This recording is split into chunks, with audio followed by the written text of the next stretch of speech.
My guest today is Erica Spiegelman. Erica is a friend and a colleague. She's the author of the book Rewired and the creator of the Rewired Method. I know there's so much more you do, but welcome, Erica. Thank you. Welcome, Erica. Thank you. Thank you for having me. I love being here. And I love being in conversation with you, so this is going to be fun. Yes. And we've wanted to collaborate more, so I'm really happy we're doing this. I know. I feel like through the years we touch in with each other and kind of see like what's going on, how can we do something. So there's more to come. I'm glad we're here now. Absolutely. Yeah. I want to hear a little bit about your Rewired Method and your Rewired book before we even dive into the conversation of Unharmable, but I'd love to hear and let our viewers know. Sure. I wrote my original book Rewired in 2015, and the purpose of writing it was to give people tools for their mental, emotional, physical, and spiritual self-care. It happens to be, I'm a licensed addiction counselor, so it was for people in recovery or people recovering from dependency and addiction. So I felt like at the time, I also changed my life 18 years ago and stopped drinking. And I was an avid reader. I was a literature major in college. I was a writer since I was 6 years old. I had my first journal. So I always loved to write, actually. And when I did change my life, I started diving into books. Thich Nhat Hanh, You Are Here, Buddhist, everything. I was just so, I think, grateful to be in the light, out of the dark, and in a place where I could be clear and learn. And it was a beautiful time.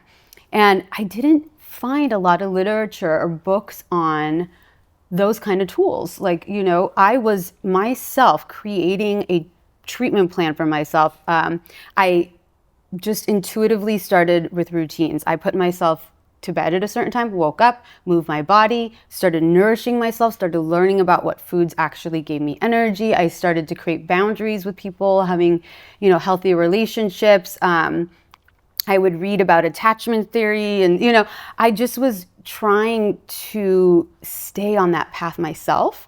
And really, again, I write a chapter about healthy solitude, but just getting that healthy solitude for the first time in my life, to stop with the distractions and really focusing on who am I, how do I honor myself, how do I want to live my life? And with that, coincidentally, but I chose to go back to school at UCLA, became a counselor, and started working at treatment centers. And during that time, I was doing groups and, writing up little pamphlets for people, 30 people in a group. And before I knew it, after a couple years, I had, at least 75 to 100 groups that I created. This was before iPhones, before AI, before anything. And then I thought, this is everything I'm teaching is what I do for myself personally on my journey, and what the clients were giving me feedback, what helped them. So that's how Rewired came to be. Wow. And really I said to myself, there's not a lot of books out here like this that are just tools. And for, again, all parts of our health, not just physical health, not just emotional health. And and then from that, the method started evolving through the years. So it's so amazing. We're so aligned. Yeah. I got sober myself and kind of went on this quest of reading a lot of spiritual books and studying a lot of different spiritual philosophy. I went to India, I went to Thailand, I did all these things. Yeah. And like you, when I started working in the addiction treatment field in 2008, I started developing these groups, and I had come in sort of through the side door into behavioral health, not with a clinical background, but with a spiritual one, right? And so I'd gone back to school, I'd gotten this, finished a 6-year program at Unity Institute. And honestly, Erica, in my mind, I was never going to work in the addiction treatment field. Yeah. I had started a spiritual community, and then I kind of accidentally started working in the field in 2008 and really fell in love with it, but also really saw a need for something more conscious, right? And what I mean by more conscious is there was such a focus on the brokenness of people. There was such a diagnostic focus, and I wanted to come in with a different possibility. So totally similarly to you, the groups came before the book. So I started creating the groups, and then ultimately, I wrote my first book in 2015 as well, and then Conscious Recovery came out in 2017. Wow. And then ultimately created a whole method, and now, like you, training clinicians on the model. So our paths are very aligned. I know, that's amazing. I love that you're training clinicians. Even though I have Rewired Recovery Certification Program. So people could get certified if they want to become Rewired coaches. That's fabulous. But it's kind of like it's there if people want it. I feel like, you know, I'm so glad we both exist, and I feel like both programs exist and both lines of consciousness exist, because I think that treatment centers and staff, and they need something like this. And although I'm not kind of going with that right now, or, you know, I know it resonates with people because people tell me about how it helps their facilities and communities. And so thank gosh, you know, we do different, it sounds very similar, but we do different things. And I love that about us, because I think we touch different kind of parts of this world. It's kind of interesting, because I have focused, because I worked in treatment, and I saw such a need with clinicians, and like, honestly, I saw like the need for like creating curriculum, because how many times did I watch a therapist run to the printer and printing out some like Brene Brown I saw that too, handing it out, and like, let me help you actually create groups that create and facilitate true change. Yes. And now I'm kind of wanting to branch out more. So we're kind of doing, you know, we have these interesting parallel paths, but I'm interested now in more working with the person directly. Yeah. And I think also, like you, I started to look at the whole recovery paradigm, and it's kind of a box that people get into. And it's funny because people are like, oh, I want to read Conscious Recovery, but I don't have addiction. So I wrote my third book, Conscious Creation, sort of like Conscious Recovery for everyone. And I have a book like that too, Right, and everyone has these issues of life. Everyone has things to heal. Everyone can live a more dynamic and connected life. And so I want to hear more to how you're branching out beyond just, you know, the recovery movement.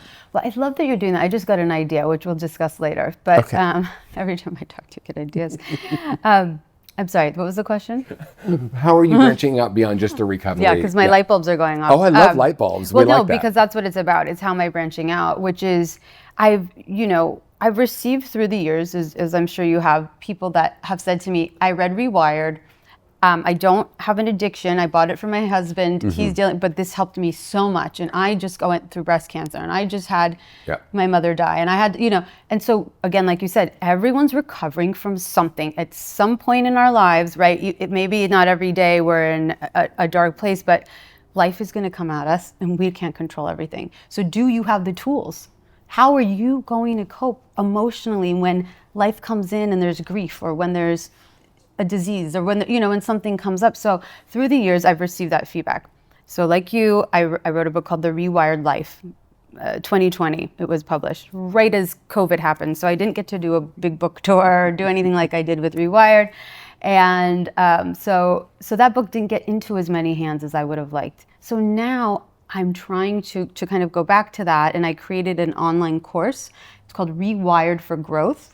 And it will be launched soon, and it's 15 modules. There's videos, there's prompts, there's journaling prompts, there's affirmations. It's a very comprehensive online program that anybody can take. And with that too, I'm creating an option for people to join the Rewired community, and we'll have group meetings every week, and you know, there'll be a lot for people if they want to come and join and have a supportive community where they'll be learning tools all the time, you know. Well, and community is so important. Yes. And it's something I've never launched with Conscious Recovery, other than like the treatment world where we build community with clinicians. Yeah. I want to kind of switch gears, but kind of dive a little bit into the philosophical framework, if you will. Sure. Because the focus of this particular show is unharmable. And it's recognizing that underneath all of our behavior, no matter what we've done or what has happened in our life, there's a place within us that is unharmed and unharmable, that we might call a spiritual essence. Buddhists would call the Buddha nature. And that as a starting point is really different than a lot of models. And when I think about Rewired, when we're talking about rewiring the brain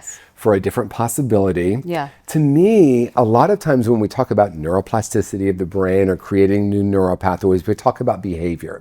And behavior obviously changes the brain, but so does consciousness itself. Right. How I see myself. Beliefs, If I see myself as broken, that literally creates a groove in the brain. Right. I want to hear more from you, like how that's true. talk about the neuroscience of that, or anything you want to talk about, how we rewire and start to see the world in a different way. Yeah. Well, I mean, like the neural pathways, right? So neural pathways become formed. Like imagine your brain is a highway, right? And there's different roads or paths, you know. Sometimes I do an analogy of the forest. I think that's the most effective one, is your brain is a forest and you have all these paths, and you have a home that was the old home of darkness and fear and addiction and hopelessness and spiritlessness, and that's, you know, the house you've been walking towards, the path every day. And then one day you build a new house in the same forest, but with hope and love and light and self-care and goodness and, you know, authenticity and all the things. And before you walk and you walk and you walk to the new house, and before you know it, the plants have grown all over the old path. You can't even look back. And this new path is the path because you've just been repeating and repeating all the good things you're learning, right? And that's the brain, the neural pathways. But like you said, the belief, you know, our thoughts and our beliefs, they tie into our biological state of being on a cellular level, in terms of energy and attraction, right? When we have low confidence and we're down on ourselves and there's negative self-talk and I can't do this, and that's gonna take effect on us completely, you know, emotionally, spiritually. And so like you said, yes, I try and teach people how to rewire their thought patterns, the language they use within their own mind's eye. I loved the Buddhist, you know, the readings that I did get to read and go through when I had the time back then about the self-compassion and creating a better relationship with yourself and your thoughts, and how to change that and become your own best friend, your own champion. I mean, I think that's the most powerful thing you can do. Exactly. And, you know, the $1 million question, and I like to say I take Venmo, Zelle, or, you know, the $1 million question is how, right? How do we do this? And to me, there are 3 steps. Yes. Awareness, awareness, and awareness, right? And I'm aware of the thought. But the key to me is that it's not just changing the narrative, because everyone's saying that, right? Change the thoughts, have a different thought. Thoughts create reality. Right. Now even mainstream like medicine and science is like realizing this. So we're now mainstream with this knowing. How do we start to change that? And to me, it is much more than just a thought. Part of the reason that I think it's so important to say that is most of us have these events early in life that create what I call core false beliefs. And I only say it because I add the word false. A lot of people talk about core beliefs, but we absorb and decide things about ourselves and the world before our brains are even developed. So it's not just change the narrative, it's when did I first decide this? What's the frequency attached to this? You know, I remember just my whole beingness was closed. And you talk about, you know, the neuropathway, like mine was just closed. I'm unworthy. I'm not good enough. And I tried to mask that or pretend. My friend says this, and I love it. Using affirmations without doing the deeper work is like putting icing on stale bread and calling it cake. Right. So like the affirmations help. The awareness of the thoughts. But the deeper work is what? How do we start to heal that? You know, I think, again, like you said, for some people, affirmations, and I have a book on affirmations, and again, repetition of affirmations. So we can't just once a week decide to be like, you got it, girl, you're strong, you go. No. You know, this has to be, and that's also why when I write the workbooks, there's check-ins for yourself three times a day. Like if you really want to do the work, there has to be awareness. There has to be, I need to check in. How am I feeling? How am I doing? Have I told myself good job today? Have I told myself you got this? Have I told myself you're strong, you're amazing? You know, and that does help for some people. But like you said, then there's, and this is another thing I think to say to people, which, you know, on a spectrum, we're all, like some of us are dealing with trauma and layers of ourselves that have, again, we haven't paid attention to, and we have to, like you said, or else guess what? I could tell myself great things, but then if I don't really believe it and I don't feel it, is it gonna last? No, it's not. So we do need to start to unpeel the onion a little bit and get to, and I think that's why also with certain questions that I've asked within this course, I'm thinking about the course itself, because I'm trying to create things where it really does help, of trying to look at awareness around like what comes up in my thoughts. Like you said. So I think identifying first is the first step. Identifying what is that cognitive, issue that I'm having every day that keeps coming up. And acknowledging it, writing it out. I think we need to see it. I think people need to write. I think that's part of all this. And then begin to replace that with something. And then trying to also figure out too, giving yourself enough real life like proof that I am worthy, like I am a kind human, I have relationships, people do love me. Like again, getting the data and acknowledging that too helps. So I think there's a different approach for every individual, and that's why I think too it's hard for people to do this without the help of sometimes a professional in this field, or if you really don't have access to a professional, then again, like dive into the books and workbooks, the courses, the podcasts, like as much as you can to begin to figure out for you what's going to help you heal, because the way you're going to heal is going to be different than the way I'm going to heal. Well, and also what works for me now might not work 3 months from now, or there's a deepening. And that's why I like to like sort of snarkily, is that a word? Yeah. Snarkily say awareness, awareness, and awareness. Because first I'm aware of this narrative. I wasn't even aware, Erica. I was walking around saying, why does this keep happening to me, right? The world was happening to me. And then I became aware. And honestly, it was way more painful. When you were aware. When I was aware. The first level of awareness. Because I was aware of how brutal my narrative was, but didn't really know what to do with it. And I love what you're saying, because the repetition is important. The accountability is important. But I also, one of the things that I started noticing, there are two things. One, the awareness of how it felt in my body. There was something about that was so important, because I started becoming aware when I talked to myself in a really brutal way, like how that would feel in my body. Sure. And once I connected that, I was like, ooh, what am I doing? Right? Like, what am I doing, and what else is possible? But the other practice that I've used that has been life-changing, I call it living in the question. A lot of people talk about it, but it's really using open-ended questions just to open up a different possibility.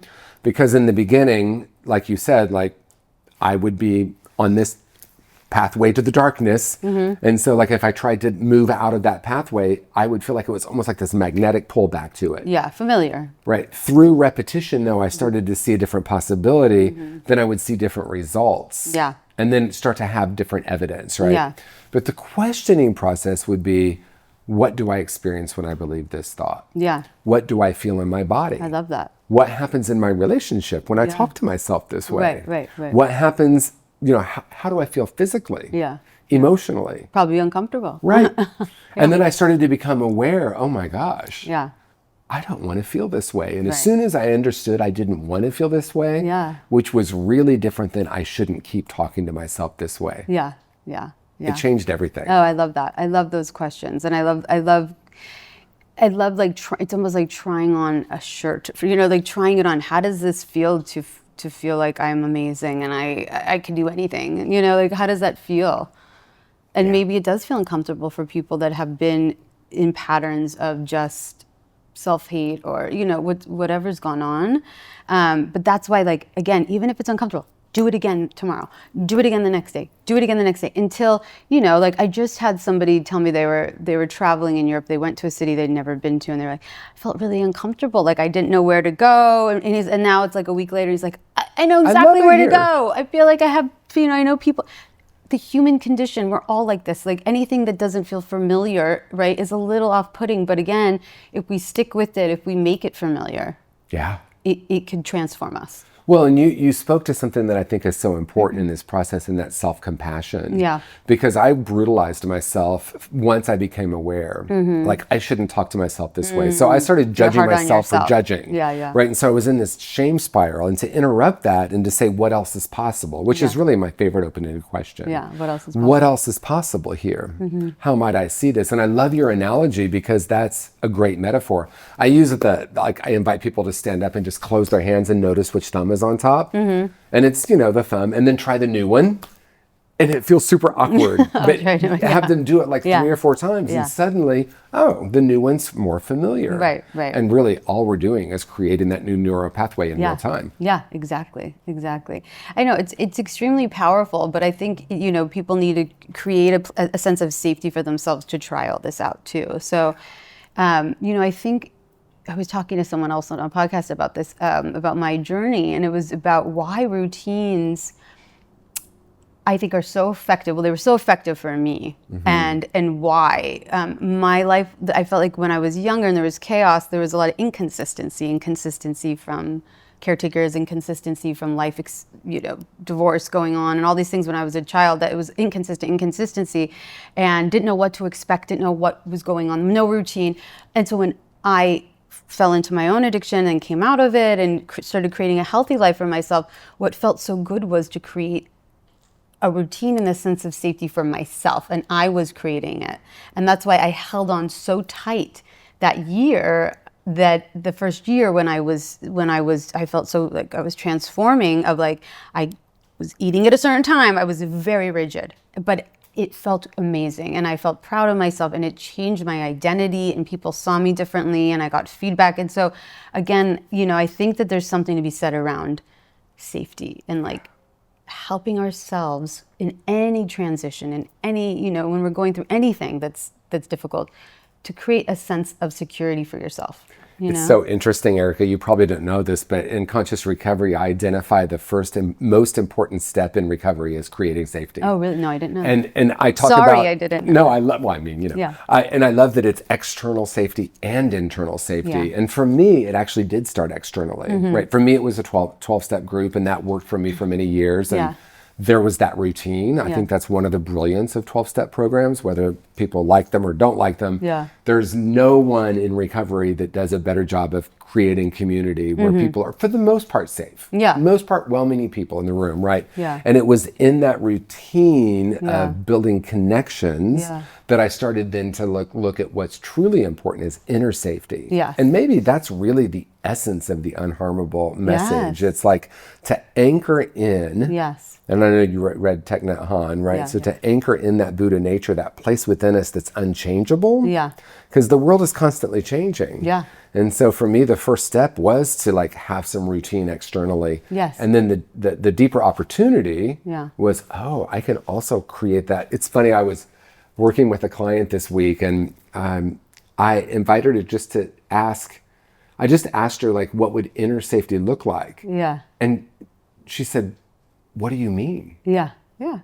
And I thought it was so powerful. And then at the end of the session, she said, I never even considered, never considered that I could create inner safety, which would help with the changing conditions. Right.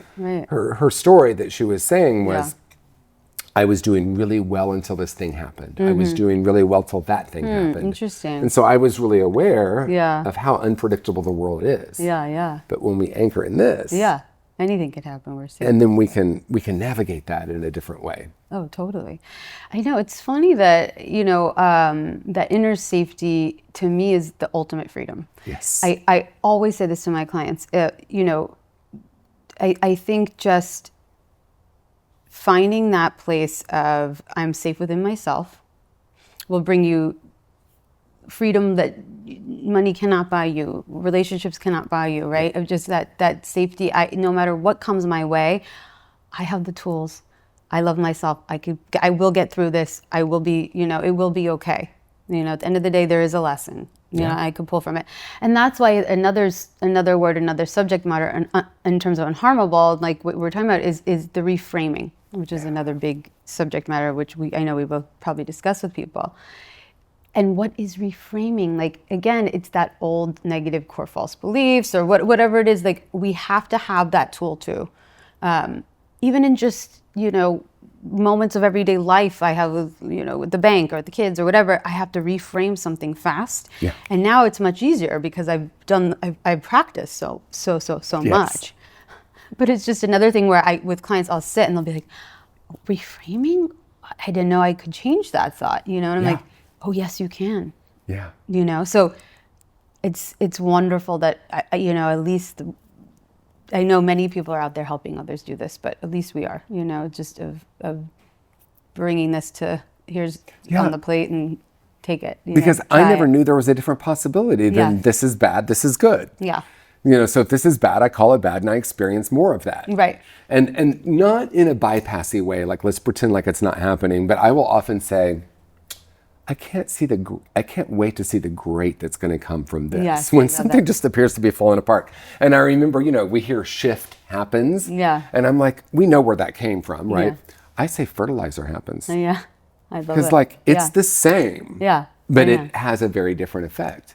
And honestly, I can look back at some of my most difficult moments, even the ones that I felt like I barely survived. And they are often the ones that build the greatest resilience, the greatest, shift in my life. Yeah. It doesn't mean we're going to pretend like it's not painful. Sure. I want to kind of switch gears slightly because I want to talk about safety a little bit more, because the truth is, or many people experience, about 100% of people come on planet Earth, right? And we're just this wide open, like a 2-year-old or a 3-year-old. They are naturally doing what we're seeking in recovery or a spiritual community. I want to feel my feelings. I want to be more present.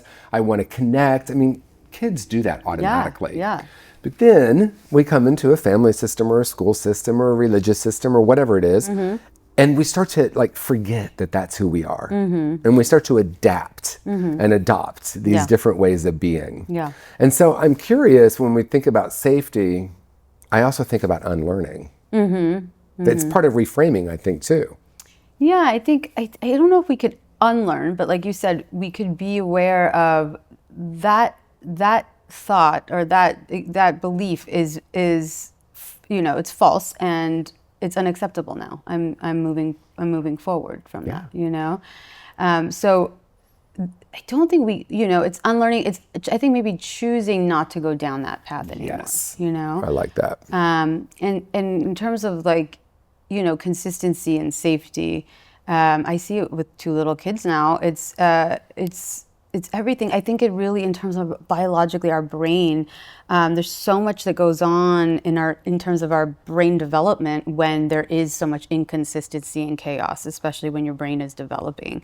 I think even when I started with drugs and alcohol at 13 years old, going to Grateful Dead shows and all the things which is fabulous.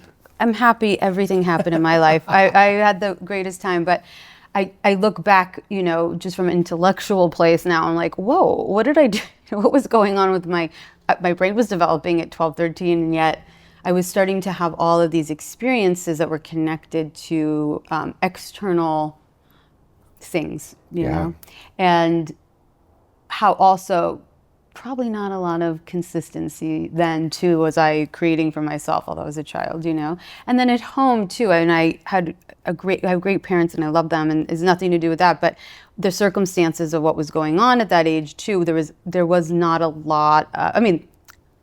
There was homes and roofs over my head and food and love and all the good things, but I think there was chaos within relationships. So what does that do to your brain too at a young age? And so again, every person's different, but I think we have to look at our own experiences with safety. Yeah. And say was that safe emotionally safe? And I don't mean physically, I was always safe, but I mean emotionally, what was going on? Right. And then what happens, or what happened for me, is then I had something within me that closed down, right? And it was a protective mechanism. I understand now it was a brilliant strategy for survival, formerly known as a coping mechanism. And then, like you, 13, weed and alcohol came in. And I was like, ooh, I feel good again, right? I can let all that down. But there was inconsistency, and there was this sense of, I think it's when I decided that I was broken, I started looking to the world to try to quote unquote fix that. And that's just a perfect storm for suffering. Can I ask you a question with I decided I was broken?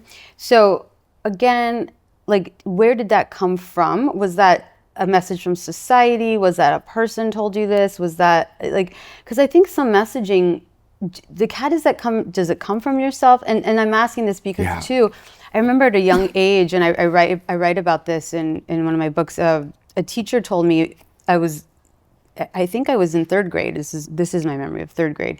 She said, "You're great at English, like writing, English, history, but don't even worry about math moving forward." Basically, like, you're bad at math and don't. And I remember it so vividly. After that, I never finished my math tests. SATs, I didn't even try. I skipped over portions. I never gave it any, because this narrative was placed of, I'm not good at this. And I believed her. Yeah. One person. And this is just one thing. And it wasn't like this ruined my life by any means. And I'm fine with math now, actually. I learned. But where did these... So I love this conversation because I'm not a fan of the framework big T, little t trauma, which in our field, we're like, well, some trauma is significant, some is not as significant, but it can still have a traumatic effect. No, the truth is our little brains aren't even developed, right? So like one moment can be life-changing in a profoundly negative way, where the person sitting next to me would not even experience it that way. Exactly. So it was not little t for me. It was this huge thing. Like for me, I couldn't tie my shoes in kindergarten. It's kind of funny because someone dragged me on social media. I know this is shocking, but I told this story and someone said, "Did this dude really just say he's an addict because he couldn't tie his shoes in kindergarten?" I'm like, that's not exactly what I said. What I said is, that is the moment that I decided I was stupid. And that stayed with me. I didn't go to college after high school. I didn't go back to school until I was 40. Like, it plagued me. And the teacher sent me home with a little board with 2 shoes on it. She wasn't trying to be abusive. That wasn't really intentional trauma. But I walked home, Erica, with that board. I'm so stupid. I'm so stupid every step. Talk about a neural pathway. You know, there was a lot going on in my household. My parents were in a loveless marriage. There was a lot of addiction that was not substance. So like I'd never identified that I grew up in an addictive home until I was much older and said, oh, there was a lot of trauma. There was a lot of sexual trauma. There was a lot of hypersexuality. The list can go on and on. Just being a little gay boy in Indiana in the 1970s. Like, it was cool in my house to be me, but when I walked out of my house, don't walk like a girl, don't throw like a girl, don't talk like a girl. I mean, it was like, so a combination of things. Also, you know, I was just, my mom would say, you're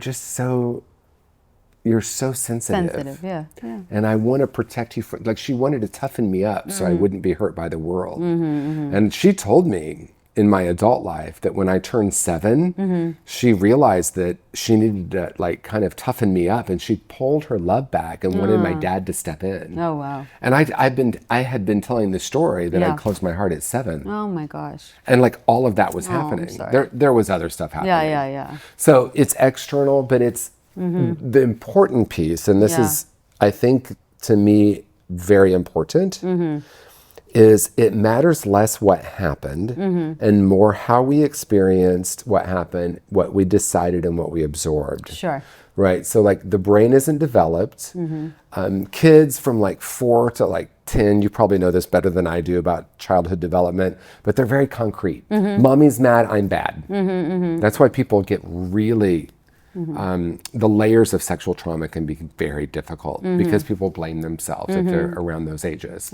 And we can't say it wasn't your fault, and that's not going to help. It might make it worse. Right.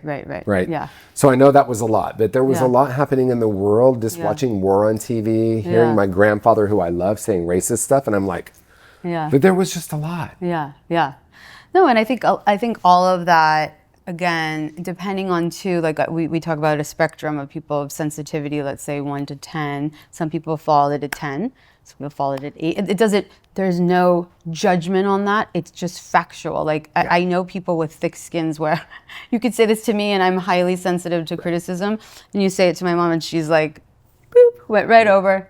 Like nothing even happened, and I'm like, is this like what?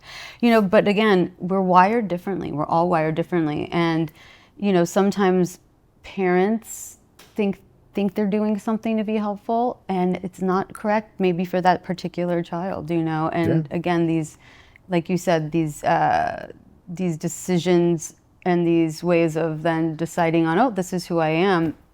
Take root and it becomes a frequency, right? It's not just a thought. It is. It's so interesting. Like my dad, my dad's very old school too, and he was, with my kids now, like when they were younger and crying, he would be like, that's enough. Tell them that's enough, And I was like, much more obviously wanting to parent differently, and I'm like, they're kids and they're upset. Like it's okay, they cry, okay to cry. And then it dawned on me, like I don't remember him saying that to me, but I do remember that feeling of like, don't you dare show negative emotion.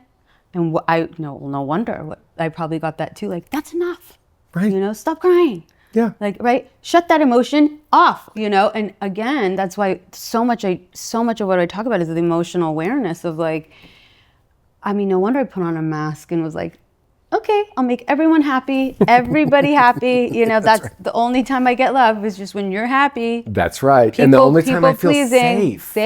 Right, because it feels safe to be accepted and loved. Yeah. And so I think there's a lot that we just said there that people can connect the dots. I know I just connected it in some different way. It's like not only did I find strategies to survive, but it was really about safety, but also like then that becomes the automatic response. Yeah. Right. It's then it's not conscious as adults until we make it conscious. Right.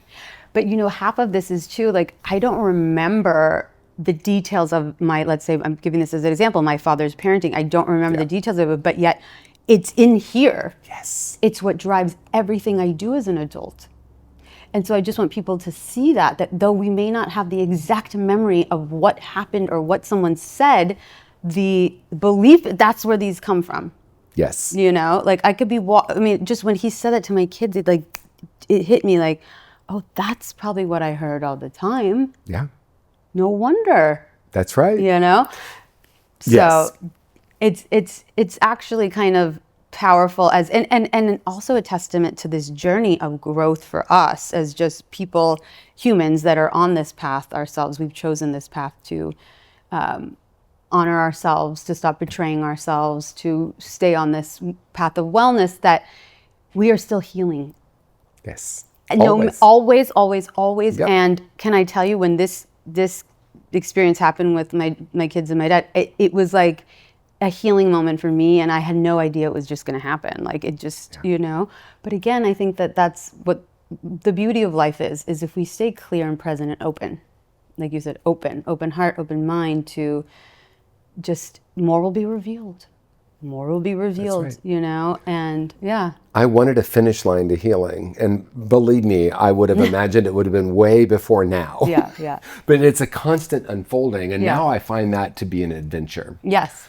Well, thank you for this conversation. Of My course, goodness. I have really appreciated our time together. I always do. I always do too. Is there, in a moment, I'll give you a chance to say if there's anything in closing you want to say, but I just want to say thank you for who you be in the world. I know that's not grammatically correct, and you're really good at English. From a very early age, you knew that. But like that beingness, right? And for whatever reason, we've said yes to this path of sharing it with others. And to me, like, nothing is more rewarding than knowing that there will be someone who reads one of our books. Yeah. There's someone reading one of our books today. Yeah. And they had a moment where they loved themselves a little bit more. Yes. Or they let go of the belief in their brokenness. And like, there is nothing more rewarding than that. Absolutely. No, it's true. I just want to give every person a hug out there. Like, that's how I feel. Like, it's like every person that's suffering, every person that feels broken, every person that's, in it is just the love. I mean, that's really what everyone, that is the solution. I mean, that really, it sounds cheesy, but it really is, It really is. Even at treatment centers, I was there this week teaching. I teach every week at a treatment center. And it was just a person that was there just needed a hug. Right. And you could feel the power in that, and it just, unfortunately, there's a lack of love, but there's also people that are willing to open their arms and give it. So. Well, and thank you for being one of those people. And you too. Thank you. I appreciate you. Thank you.